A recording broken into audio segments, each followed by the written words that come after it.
Alhamdulillahi Rabbil Alameen. Wassalatu wassalamu ala rasulihil ameen. Assalamu alaikum, everyone.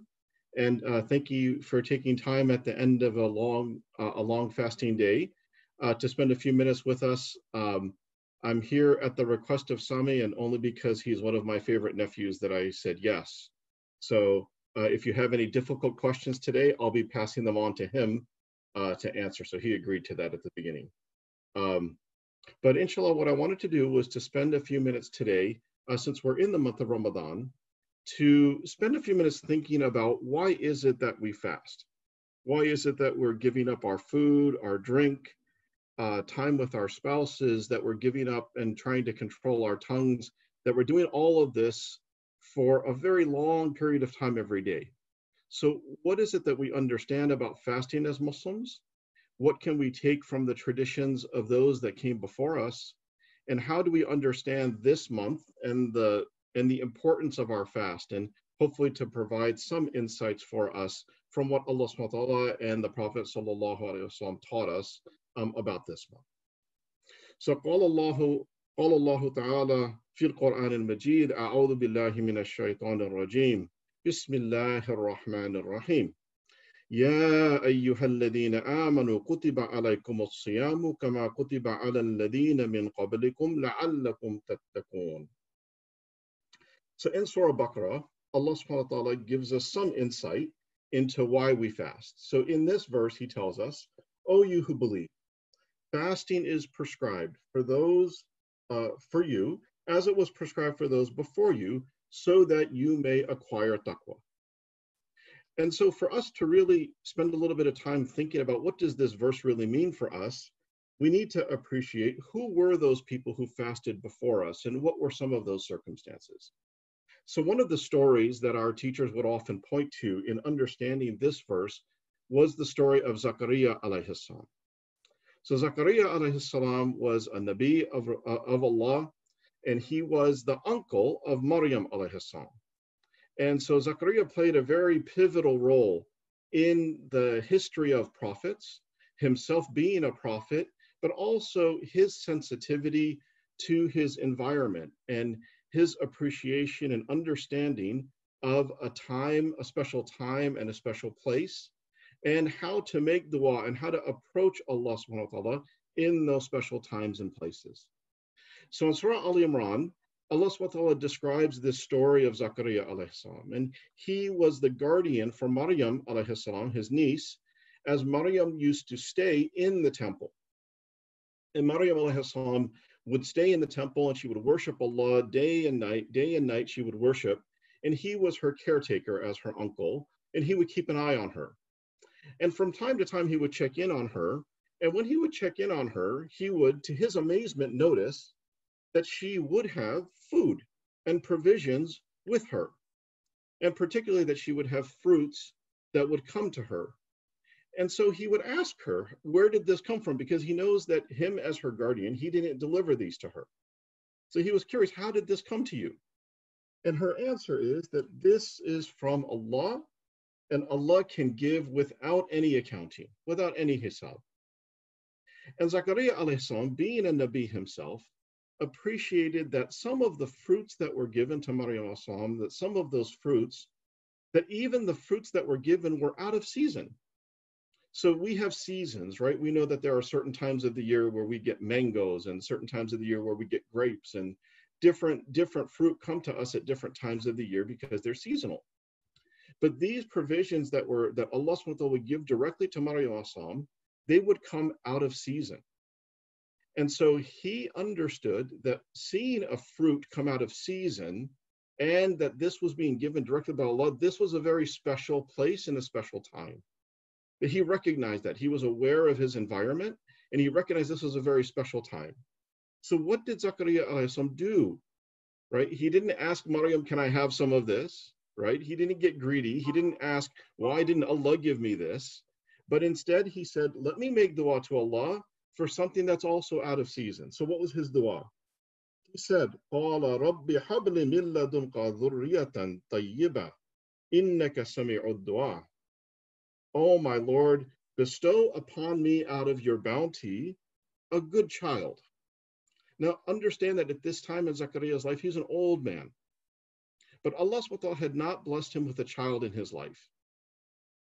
And so upon seeing that Maryam was receiving fruit out of season, he thought to himself, maybe I should, witnessing this miracle, ask Allah for a child of my own out of season. And he makes this dua at that time, at that place. So when there's a significant thing that happens in front of us, sometimes we just don't have our eyes open that we realize what's happening. And we don't realize that this is potentially a very special time and a place to make a dua. So Zakaria alayhi makes this dua, and Allah subhanahu wa ta'ala accepts that dua.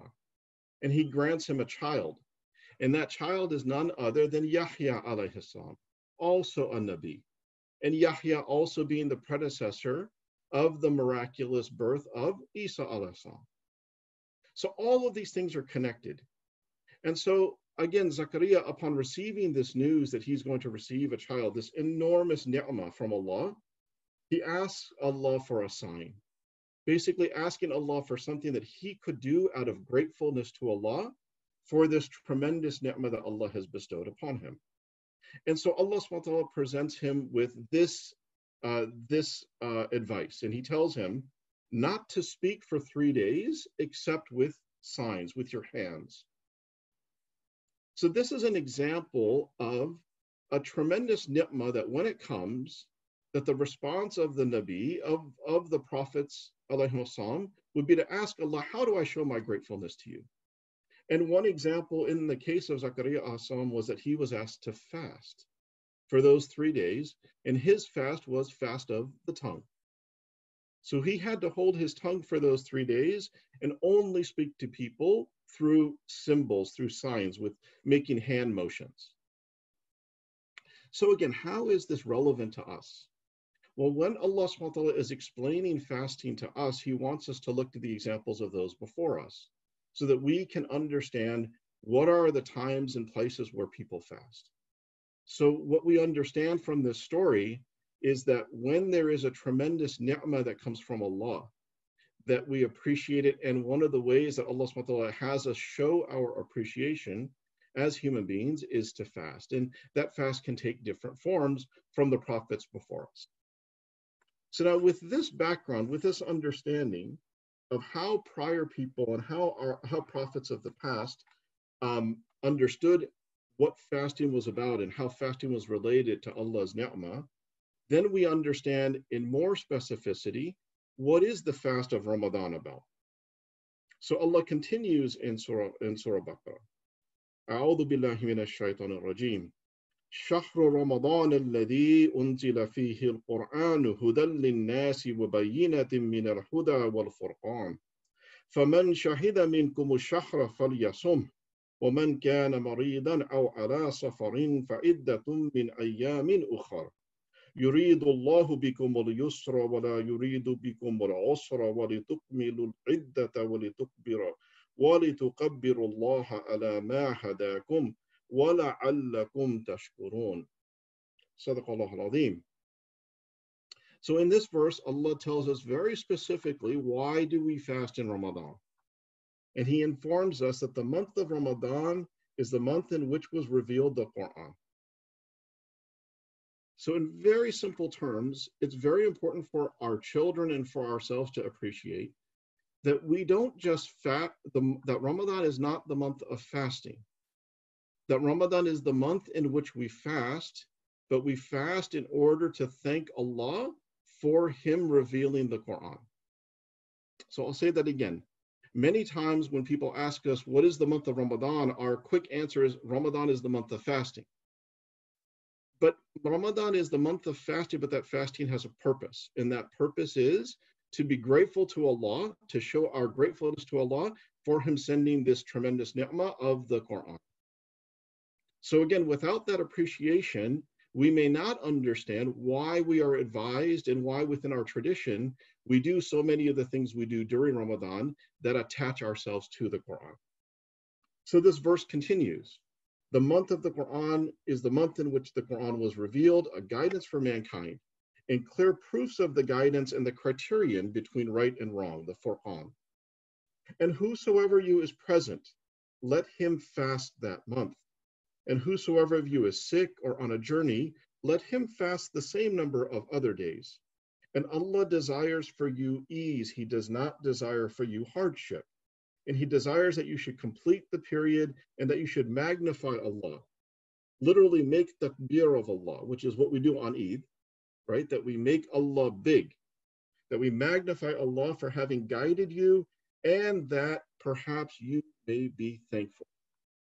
So one of the things that we learn as we read the Quran is that the phrase that comes at the end of a verse often is the key point of what we are to understand from all of what Allah tells us earlier in the verse. And so at the end of this verse, at the end of the first verse that we talked about, it was لَعَلَّكُمْ تَتَّقُونَ. It was so that you acquire taqwa. And that is how we understand fasting in general. And at the end of this verse that is specific to Ramadan, it is لَعَلَّكُمْ تَشْكُرُونَ, so that you learn how to be and that you gain gratefulness, that you gain shukr, the ability to be grateful to Allah. But this is not gratefulness to Allah in some abstract notion. This is not just gratefulness to Allah because you have an empty stomach right now, right? This is grateful to Allah because He has given us, the ummah of Rasulullah sallallahu alaihi wasallam, a tremendous gift. And that gift is the Quran itself. And so this is why the focus of what we as Muslims do in Ramadan revolves so much around the Quran. Now, for many of us, it revolves also around the fact that we're fasting and we have our food and all of these things. But if you think very carefully, or even not that carefully, about what we spend our time doing and what we're encouraged to do, so much of it is tied to the Quran. So what do we do in Ramadan? We pray extra prayer at night after Isha. We pray Taraweeh. And in that Taraweeh, we try to recite as much of the Quran. And even if possible, we complete a whole khatam of the Quran, so that the Quran is revived and brought to life again and again by all of the huffaz. We are asked and we are recommended to recite as much Quran as possible. And in this regard, the Prophet ﷺ gave us some tremendous hope as to what we gain by doing this. So in a hadith that's in Imam Tirmidhi's collection of a hadith, that Abdullah ibn Masud said that the Messenger of Allah sallallahu alaihi wasallam said, whoever recites a letter from Allah's book, then he receives the reward from it, the reward of 10 the like of it. And I do not say that alif, lam, mim is one letter, but alif is one letter, lam is a letter, and mim is a letter. So 30 rewards simply for saying alif, lam, mim. Now, this is, and I think as Mujahid shared with everybody yesterday, that these rewards in Ramadan are multiplied even more. And for those of our young ones that like to do math, we should encourage them to do these calculations to figure out how much reward you get for reading one page of the Quran or one small surah of the Quran, how many letters there are, and how much tremendous reward there is. But there's also another point that I would like to share with you, and that is that nowadays, many of us as scientists in our day jobs and as people who have been educated in many different ways in many different fields, we may ask a question, and that is that why should we recite a book that we actually don't understand? That we don't speak Arabic, we're not native Arabic speakers, or we haven't had the opportunity in our life to learn Arabic. So even if we don't understand this book, it doesn't necessarily make sense. It doesn't make sense to us. That why should we recite this book? And maybe we should spend our time actually reading the meaning of the Quran in a different language and not actually reading these words.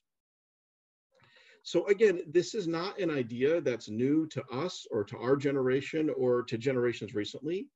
This was even a question that may have arisen very early on as non-Arab speakers came into Islam.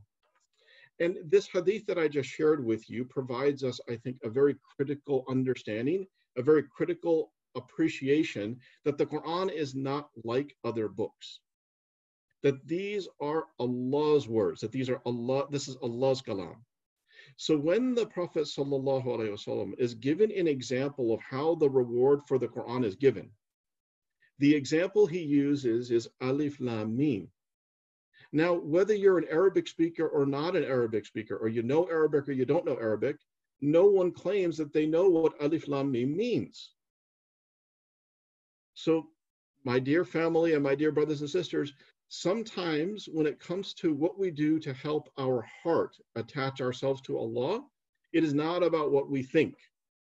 It's not about what we understand, but it is sometimes simply that Allah is offering us this opening.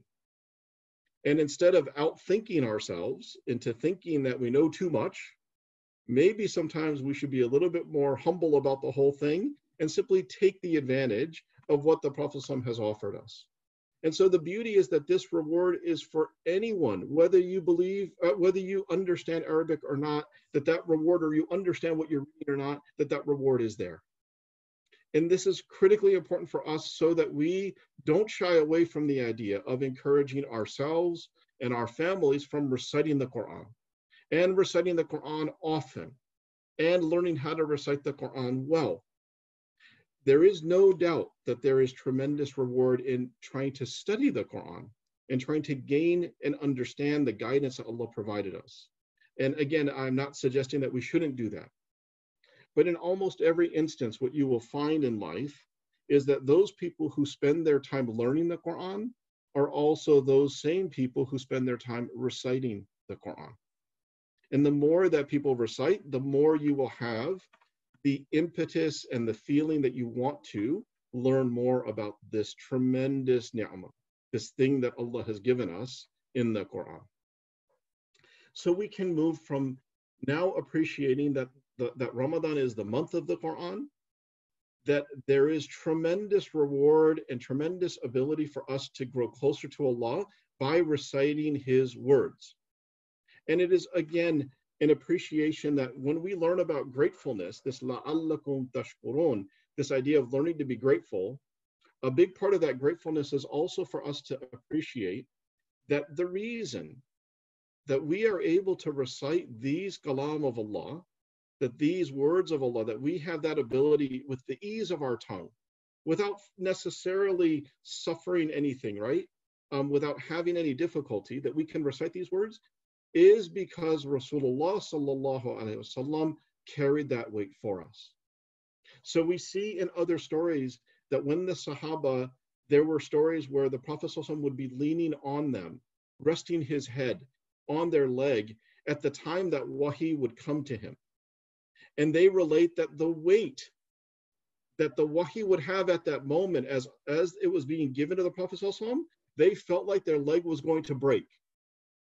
They felt like their leg was going to break. There is a physical weightiness, a physical weight, a tremendous weight to these words. The Quran itself describes that if these words had been revealed upon a mountain, that mountain would become dust. So how is it that we as Muslims have this gift that anytime we want, right, that we make wudu, we pick up the Quran and we can recite it, but we don't necessarily have to suffer with that difficulty. And that is because we must be grateful to Rasulullah sallallahu alaihi wasallam, because he carried that weight for us. Understand that if he had not carried that weight for us, we very well may not be able to recite these words. So when we are thinking about in our fast, why do we fast? We fast to be grateful. And we fast to be grateful for what Allah has granted us through the Quran. But that gratefulness also needs to encompass the Prophet sallallahu alaihi wasallam himself, that he carried that weight for us. And that gratefulness also has to include all of those generations of people who have passed this Quran down to us. And that includes our parents, our teachers, all of those people who have made sure that the Quran is maintained for us, that our gratefulness extends to all of them. So again, we fast because this is the month of the Quran, and we fast to thank Allah and all of those who have facilitated for us the ability to recite. So now when we think about this Quran, we do often spend time studying it and trying to understand the guidance that Allah has given us, and we complete that guidance by also studying the Sunnah of Rasulullah sallallahu alaihi wasallam and the consensus of the Sahaba and the scholars that came after them. We appreciate this knowledge, and we certainly want to spend a good part of our lives trying to acquire that knowledge. But there's also a very simple appreciation of this Quran as Allah's kalam, that Imam Ghazali described that if we were a human being standing on the shore of an ocean, and that ocean represents the distance between us trying to reach close to Allah, then the verses of the Quran are like waves that Allah subhanahu wa ta'ala saved, that He sent for us, those waves in the ocean. And if we recite them and we appreciate them, that these waves are that we can ride all the way back to its source. So again, each verse of the Quran is like that. The Prophet taught us that this same Quran will serve as a witness for us on the Day of Judgment, that the amount of Quran that we recite will determine our station in Jannah, that there is the ability of this Quran to protect us from punishment in the grave. There are so many benefits to this book that this is like no other book that we study or we read. And one of the beauties of the month of Ramadan is it forces us, at least for 1 month out of 12, to focus in on what this book amounts to. The other reason that we appreciate that this book is also primarily a form of dhikr and a form of worship of Allah is, if you think about it, when you read any other book on Islam, as a Muslim, you're not required to make wudu. You're not required to be physically pure at that time. But just as we make wudu before we approach Allah when we pray, right? It's very important for us to appreciate that we make wudu, that we have to be clean when we approach and we read this Quran. When we pick up that Quran, we have to be clean. Why is that? It is because we have to appreciate that the primary role of this Quran is as a form of worship. It's a way for us to connect to Allah. So we have all of these elements, and now we have Ramadan. And so what is the pinnacle of Ramadan? What is the peak of Ramadan? The peak of Ramadan is Laylatul Qadr. Laylatul Qadr is that night in which we believe that the Quran came down from Allah subhanahu wa ta'ala down to the lowest heaven. And then from that lowest heaven, Jibreel brought it over the course of 23 years down to the Prophet sallallahu alaihi wasallam.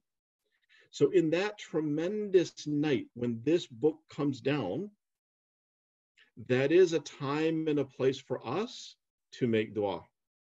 It's a time and a place for us to make istighfar, to ask Allah for forgiveness. It's a time and place for us to ask Allah for His mercy. It's a time and place for us to ask for Allah to spare us and all of our loved ones and all of this ummah from the hellfire. And it is the night that we ask that Allah guides all people towards this deen. So Laylatul Qadr is the pinnacle of Ramadan. So all of the work that we're doing, the fasting, the reading, the reciting, the standing in Taraweeh, is all to build up to this climax. And that climax, again, is built around a night that we are told is better than 1,000 months. So again, I'll leave it to our kids to figure out how long is 1,000 months. 1,000 months is a long time. Even for an old guy with a gray beard, 1,000 months is a long time. But if you are able in your lifetime to find Laylatul Qadr, even once in your life, that may be sufficient for us to be able to gain Allah's rahmah and for, inshallah, for Allah to be able to enter us into His Jannah. The last idea, and I know that we're running close to the end of time, that I want you to appreciate, is that we as human beings were not created to live in the dunya. We were actually created to live in Jannah. Our father, our great-grandfather, Adam alayhi salam, was created to live in Jannah. That is our home. That's where we're supposed to be. Part of the reason that we have such a difficult time making it through the dunya is because we're not really supposed to be here. All right? It's not a place that's natural for us. It's a place that's filled with tests, with difficulties, with challenges. But when we send someone back to Allah, right? And unfortunately, we've had to say this verse to many of our fellow brothers and sisters, and as people are passing away from this pandemic, right? The verse in the Quran where Allah subhanahu wa ta'ala says, "Inna lillahi wa inna ilayhi raji'un." That certainly from Allah you came and to Allah you will return. But appreciate for a moment that that is a return to Allah. When we're sending someone back to Allah, that means that that's the place we started. This is about a round trip ticket. It's not about a one-way ticket. So when we are doing all of these things in Ramadan, we are trying to go back to our home.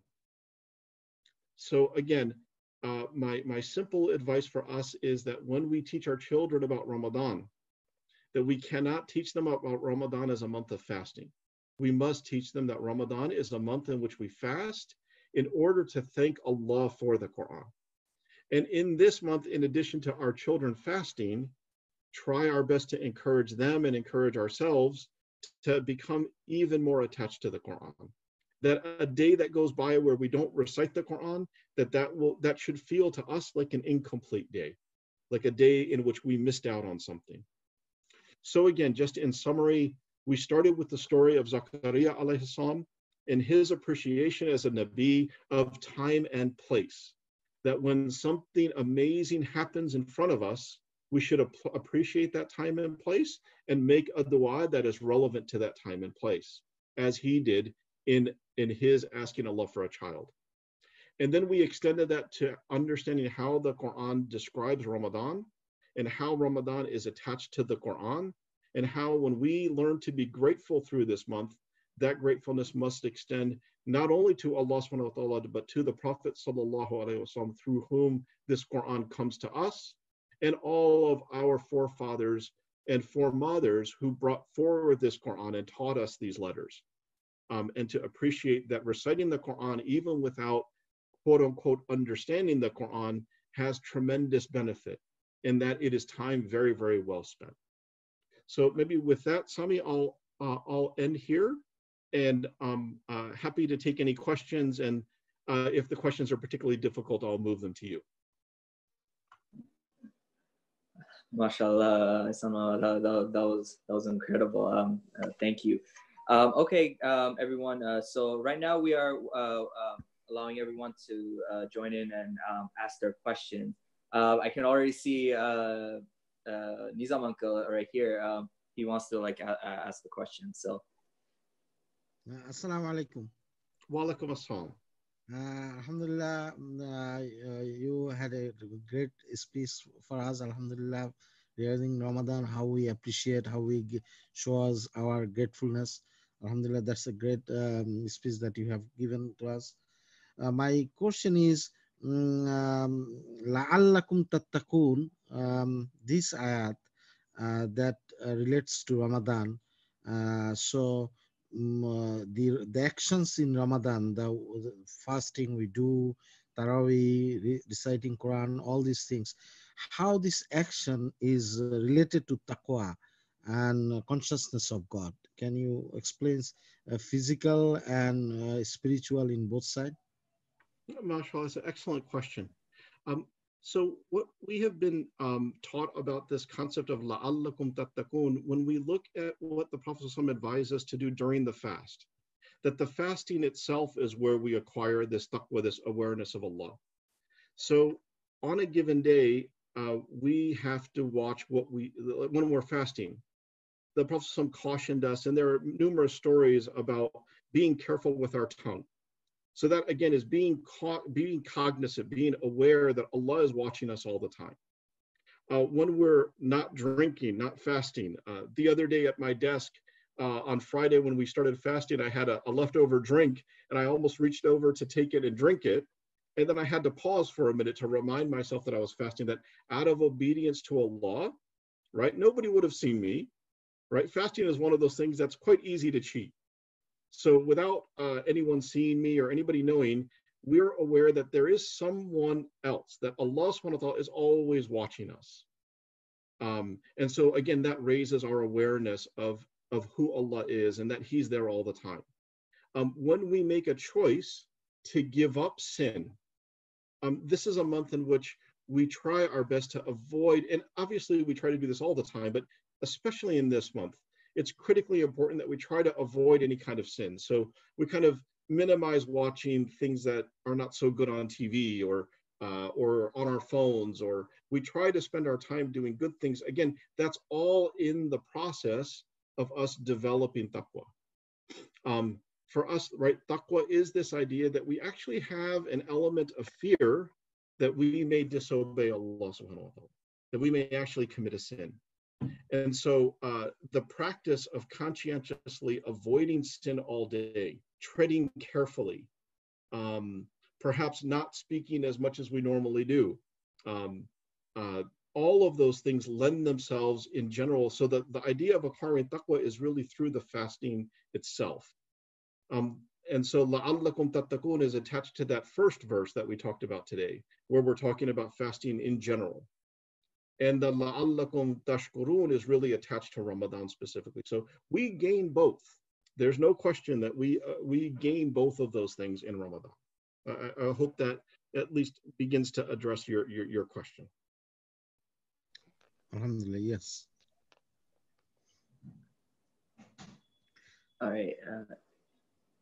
We have one from Labib. Assalamu alaikum, Chacha. This is Labib. I'd like to know that I am 9 years old, and I know that fasting is not hard to me yet. If I fast and pray, who will get the benefits from my fast and prayers? It sounds like a very thoughtful question from my nephew Labib, mashallah. Excellent question, Labib. So the reward is both for you and your parents, because they're the ones who are helping you and they're the ones who are teaching you. But there's no question that even before it becomes fard on you, you're basically opening your bank account a little bit early. So your reward for your fasts and your prayers, that all is stored in your bank account, even before it becomes fard for you. But do appreciate that it should not become, the reason that it's not made required for someone your age is because it can be a very big burden. And it's not intended, and Allah even says that He doesn't intend hardship for us. So that's why that rule is there, that it's not required for you. But if you are able, and let's say school is a little bit easy for you, and you're able to fast a few days here and there, certainly that reward, you have earned that reward, and may Allah grant you that reward, and much more. The other thing that we always encourage the kids to do is, as they start to fast maybe a year or two, if they practice, so that when it does become required for you, it will be that much easier. So some of it is practice, but the benefits, there will be tremendous benefits. The other thing to appreciate for my nephew Labib is that when a person begins to practice their deen from a very young age, that is one of those groups of people who Allah, that the Prophet described, that on the day of judgment, there are a few groups of people who will be in Allah's shade. That on that shade where there won't be any shade, there are a few groups that the Prophet described that will exist. And one of those groups are people who practice their deen from a young age. And so if you are starting to fast, and if you are practicing your prayers and all of those things, we make dua that Allah would make you one of those people on the day of judgment who is in Allah's shade because you started from a young age. If I know Labib, he'll probably have a follow-up question as well. All right. Yes. KM Islam. Did they check the question? Nijam uncle, we'll let you go then. We're having some trouble connecting, I guess. All right. My question is, when we were in like childhood age and until even recently, we used to know that some of those who are like secular mentalities, they think or they try to develop an idea that fasting might be a problem for health issues regarding like dehydration and all other maybe issues regarding diabetes. But recently someone got Nobel Prize from Japan inventing that fasting helps in diabetic problems. So medical, it is good for health. So can you shed some lights in it? Yes, there's two questions. So one is for an individual person, whether it is safe with respect to their health for them to fast. So there is a clear exemption given that if a person, if fasting for that long a period creates a risk to their health, and that is upon the advice of their doctor, that the doctor advises them that, look, if you were to fast, that you're going to cause some health problem to yourself, then that person is exempted from fasting, and they should pay the fidya, they should pay for the cost of food for one person for every day of Ramadan. So for 30 days. And there are definitely circumstances and there are health conditions that preclude a person from fasting.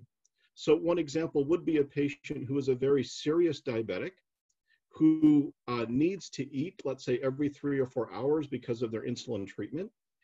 And if they were not to eat for, let's say, 12 hours or 14 hours, then their blood sugar level would go dangerously low.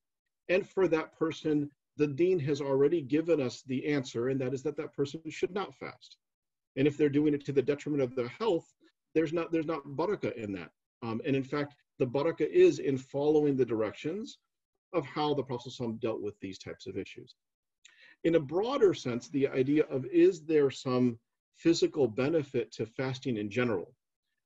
There is a lot of discussion now in the popular press about intermittent fasting and the idea of fasting for 2 days a week and then not fasting for 5 days, which again is our sunnah, right? That the Prophet ﷺ encouraged us to fast on Monday and Thursday. And there also is the idea that if a person who has borderline diabetes, that if they fast, then their sugar control may become better. And if they lose a few pounds, certainly their control could be better. All of those things are definitely within the realm of possibility. I would encourage us to think about it sort of in two different ways. If there are additional benefits to fasting, then we should take those benefits and we should accept them as additional ni'mah from Allah, that He's already commanded us to do this, and there's some even additional benefits that we may still be discovering. But I would say that the focus for us, especially in this month, should not be on the health benefits of fasting, but really on the spiritual benefits of fasting. And it's not to say that we can't appreciate that and also be grateful for those, but really the focus should be, in a way, really to focus in and say, okay, Allah subhanahu wa ta'ala has given me His kalam, His words to recite, so that I can become closer to Him and all the benefits of that. And for that, I'm primarily grateful. And if it happens to be that I lose a few pounds and my sugar control becomes a little bit better, well, I thank Allah for that as well.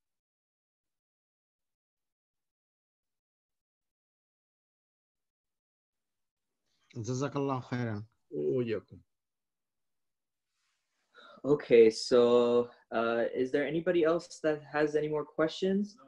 If not, then we can move to making dua then, inshallah.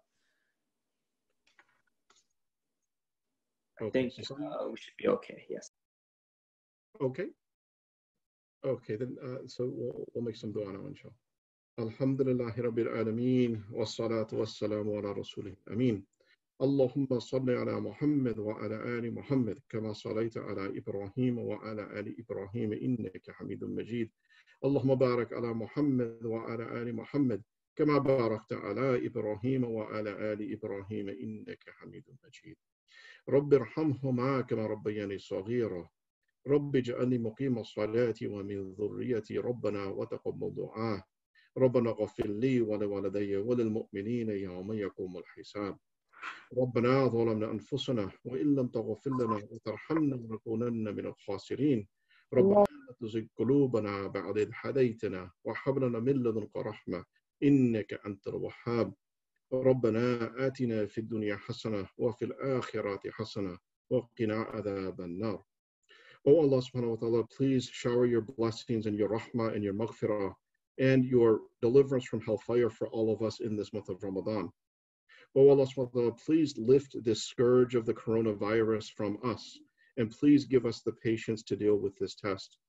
And O Allah subhanahu wa ta'ala, please relieve this virus from our brothers Musharraf Hussain and his wife and sister Runa and any of the other brothers and sisters who have become sick with this virus. And O Allah subhanahu wa ta'ala, let this virus be a means for guidance for us and for the non-Muslims to come towards the worship of you and the following of the Prophet sallallahu alaihi wasallam.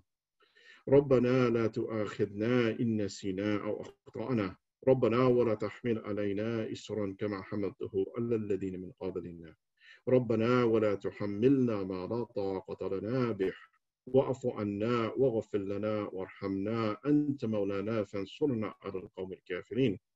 O Allah subhanahu wa ta'ala, please please accept from us all of our efforts in this month, all of our recitation of the Quran, all of our prayers, all of our du'as, all of our istighfar.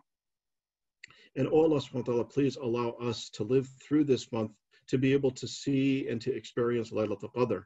And please accept from us on that night whatever worship we are able to do. And oh Allah subhanahu wa ta'ala, please allow us to have protection from the punishment of the grave. And oh Allah subhanahu wa ta'ala, please allow us to be spared from your reckoning on the day of judgment. And oh Allah subhanahu wa ta'ala, please allow us to pass the sirat on that day with the speed of lightning. And oh Allah, with your mercy, with your rahmah, please allow us to return to Jannah, the home of our father Adam alayhi salam, and allow us to dwell in Jannah with our families, with our loved ones, and with the Prophet sallallahu alaihi wasallam. And let us enjoy the reward, the greatest reward of Jannah, and that is to hear you, Allah subhanahu wa ta'ala, recite your Quran. Oh Allah subhanahu wa ta'ala, please allow all of us to experience that and to benefit from that. And we are bereft other than your mercy, Allah.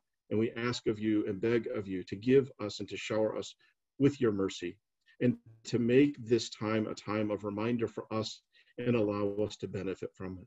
ربنا وتقبل دعاء ربنا وتقبل منا إنك أنت السميع العليم وتب علينا إنك أنت التواب الرحيم سبحان ربك رب العزة عما يصفون والسلام على المرسلين والحمد لله رب العالمين.